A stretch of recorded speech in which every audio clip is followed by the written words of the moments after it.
Jama'a assalamu alaikum. Barkanmu da sake zuwa tashar mu ta Tech.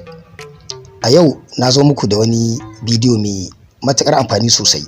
Bidiyon da na zo da shi yau na zo muku da wata hanya ta daban wadda ake bi domin bibiyar wayar wani saurayi ko budurwa ko kuma dan uwa wa ko kani ko da ko ya. So wannan bidiyon ya bambanta da sauran bidiyoyin da ne a baya ta hanyar amfani da application. Wannan ba a amfani da application. So idan ba ku yi subscribing channel din mu ba ku yi subscribing, sannan ku taba alamar karawa domin kada bidiyon mu irin waɗannan soce ku ta yadda da zarar mun saka su za ku same su. Sannan ku kasance kuna kallon bidiyoyin mu akai-akai saboda bidiyoyin da nake kawo, abubuwan da nake kawo sababbi ne wanda mawuyaci ne kaga ka same su a wani waje kai tsaye.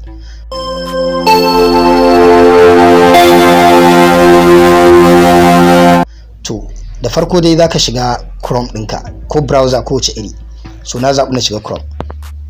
So zaka sa wannan website ɗin a link a description na bidiyon na bangaren comment na sa link ɗin wannan website ɗin, ka shiga cikin shi ka sako ƙasa. So idan ka sako ƙasa zaka sa lambar waya a nan, wato za ku ga zaka zaɓi ƙasa. To saboda ina Najeriya na zaɓi Najeriya. To zaka sa lambar wayar da kake so ka bibiya a wannan WhatsApp ɗin. Misali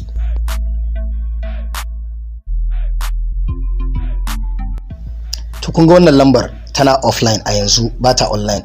Sannan ga lokacin abu mai amfani shine mafi muhimmanci, gashi yana nuna lokacin da wannan lamba take offline din. So gashi nan 9:10 da sakan 14. To wannan yana da matukar muhimmanci sosai. Yanzu zan canza wata lamba in sa wata lambar da na san tabbas tana online a yanzu. Bar ku gani.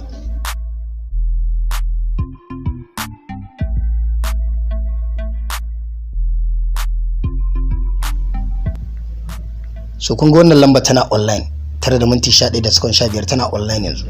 To wato wannan zaka yi amfani da wannan website din wajen duba online status na mutum cikin sauki ba tare da kuma kai amfani da wani application ba. Wannan bidiyon yana da amfani sosai, musamman idan mutum ya boye online status din shi, ya boye ka gan shi online. To zaka yi amfani da wannan website din domin gano cewa tabbas mutumin ne yana online kuma ba tare da ka sa wani application ba.